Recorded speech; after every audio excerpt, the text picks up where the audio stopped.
Erectile dysfunction से कैसे बचा जा सकता है आज मैं आपको ये बताऊंगा, और वो भी वो चीज सिर्फ जाहिर करूंगा जो मुंह से आप खा सकते हैं अपने घर के अंदर। वो तीन चीजें आपने इस्तेमाल करनी है अपने घर के अंदर जो मौजूद आपके किचन में है। नंबर एक, देखिए देखने में ये अंदर से ऐसा निकलेगा, ये मैंने इसके छिलके उतार दिए, ये देखने में ये मैंने इसके छिलके उतार दिए और ये अंदर से बिल्कुल मोती जैसा दिखता है, मोती जैसा। इसके दो दाने आप लीजिए, हाँ मजा आ जाएगा। हम अक्सर आपको बताया करते हैं कि जब बीमारी हो जाए तो उसका इलाज क्या है और किससे मिलना है। कितना अच्छा हो कि उस बीमारी को होने से रोक लिया जाए, और वो भी इतनी आसान चीज़ों से कि जो आपके घर के किचन में अवेलेबल हो। चंद उन चीज़ों के इस्तेमाल से अगर आपकी बड़ी बीमारी आने से आप बच जाते हैं तो ये कितना बड़ा तोहफा आपके लिए होगा कुदरत का। इतने आसान तरीके से बड़ी बीमारी से आप बच गए। ऐसी ही तीन कीमती चीज़ों का जिक्र मैं आज आपके सामने करूंगा और बताऊंगा कि वो तीन चीज़ें कैसे आपको फायदा करती हैं इरेक्टाइल डिस्फंक्शन को होने से रोकने के लिए। इरेक्टाइल डिस्फंक्शन मर्दों में होने वाला एक बहुत कॉमन सेक्सुअल डिसऑर्डर है और करोड़ों लोग इस बीमारी की वजह से तलाक का शिकार हो रहे हैं, घर में झगड़ों का शिकार हो रहे हैं, सुसाइड का शिकार हो रहे हैं, मेंटल डिसऑर्डर्स का शिकार हो रहे हैं। तो ये सीरियस प्रॉब्लम है, ये कोई मामूली बीमारी नहीं है। जो बीमारी इस दर्जा किसी इंसान को पहुंचा दे कि उसका घर टूटने की नौबत आ जाए, उसका रिश्ता खराब होने की नौबत आ जाए, या उसके अंदर कुछ और दूसरी बीमारियां घुस जाएं उस बीमारी की वजह से, तो यकीनन वो एक सीरियस डिसऑर्डर है और उसको बहुत सीरियसली लेना चाहिए। इरेक्टाइल डिस्फंक्शन के इलाज का तरीका अगर हो जाए तो क्या होना चाहिए ये क्वालिफाइड सेक्सोलॉजिस्ट बताता है, लेकिन इरेक्टाइल डिस्फंक्शन से कैसे बचा जा सकता है आज मैं आपको ये बताऊंगा, और वो भी वो चीज सिर्फ जाहिर करूंगा जो मुंह से आप खा सकते हैं अपने घर के अंदर। चीजें बहुत सारी हैं, तरीके बहुत सारे हैं, तो इस वीडियो को लेंदी नहीं करना, सिर्फ एक चीज बताऊंगा, मतलब एक part of that particular disorder to prevent, कि उस बीमारी से आप कैसे बचेंगे। वो तीन चीजें आपने इस्तेमाल करनी है अपने घर के अंदर जो मौजूद आपके किचन में है। नंबर एक, जिसे हम गार्लिक बोलते हैं, लहसुन। दूसरा मेथी दाना, और तीसरा कलौंजी। देखिए याद रखिए, इरेक्टाइल डिस्फंक्शन किसे कहते हैं इसको समझते हैं। आपके लिंग की खून की नलियों के अंदर जब खून का आना कम हो जाता है, या खून की नलियां, जो लिंग के अंदर खून की नलियां वो तंग हो जाती हैं, सिकुड़ जाती हैं, चाहे वो हाई कोलेस्ट्रॉल की वजह से हो, इन्फ्लामेशन की वजह से यानी कि नलियों के अंदर सूजन आ गई हो, या नलियों के अंदर किसी और तरह का कोई डिसऑर्डर पैदा हो गया हो, तो इरेक्टाइल डिस्फंक्शन होने लगता है, उम्र चाहे जो भी हो। जी हाँ, तो आज मैं आपको बताऊंगा कि बेसिकली ये तीन कंपोनेंट्स जो आपके किचन में मौजूद है और तकरीबन तकरीबन आपके घर में हमेशा मौजूद होते हैं, लेकिन आप इसे सिर्फ मजे के लिए खाते हैं। आप समझिए बीमारी के लिए कैसे खाया जा सकता है। लहसुन और मेथी और कलौंजी, इन तीनों चीजों के अंदर तीन प्रॉपर्टीज बड़ी इंपॉर्टेंट हैं, बहुत इंपॉर्टेंट। इनके फायदे तो ढेर सारे हैं, लेकिन मैं तीन पॉइंट्स और तीन कंपोनेंट्स और तीन प्रॉपर्टीज का जिक्र करूंगा इनकी। सबसे पहली प्रॉपर्टी इन तीनों के अंदर है, ये तीनों के तीनों पावरफुल एंटी इंफ्लेमेटरी। तो आपका ये लहसुन और दूसरा मेथी और कलौंजी, तीनों ही तीनों इस सूजन को नेचुरली कम करते हैं, चाहे ये बॉडी में कहीं भी हो, खासकर खून की नलियों के अंदर।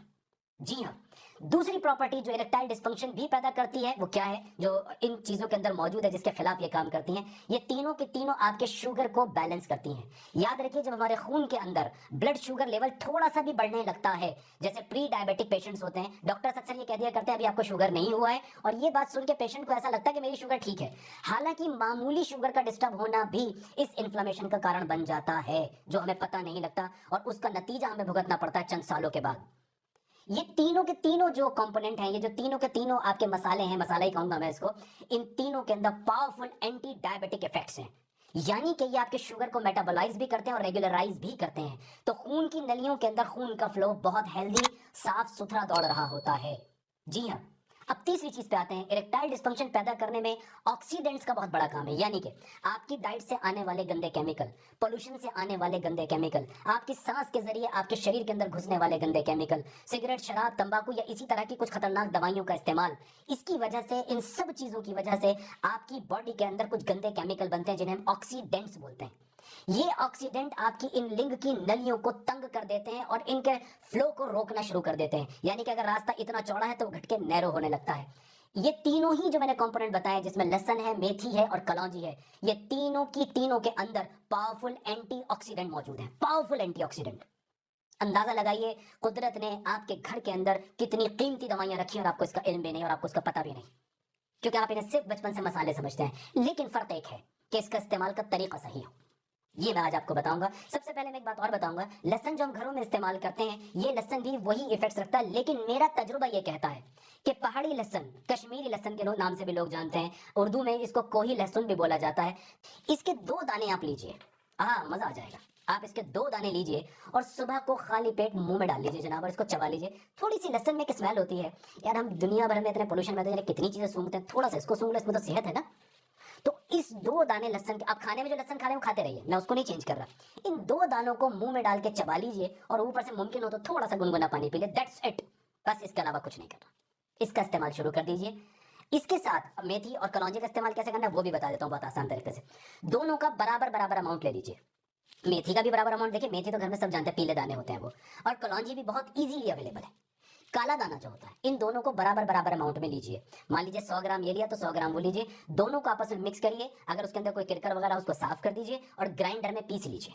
पीस के इसका पाउडर बन जाएगा। सिर्फ आधा चम्मच यानी कि तकरीबन 4-5 ग्राम दोनों टाइम खाने से 1 घंटा या आधा घंटा पहले ले लिया करें और करिश्मा देखते चले जाएं।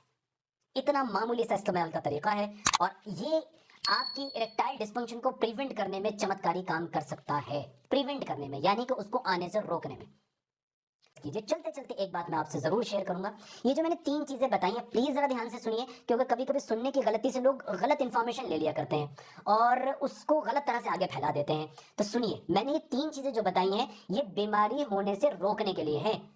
अब आपको इरेक्टाइल डिस्फंक्शन हो चुका है तो अब शायद ये आपको फायदा ना करे, क्योंकि जब शरीर में एक बार बीमारी घुस जाती है तो उस वक्त एक क्वालिफाइड सेक्सोलॉजिस्ट और डॉक्टर और सही ट्रीटमेंट की जरूरत होती है, ना कि फिर आप ये घरेलू उपचार करने बैठ जाएं। उससे कोई फायदा नहीं होगा, बल्कि आप अपनी बीमारी को बढ़ा लेंगे।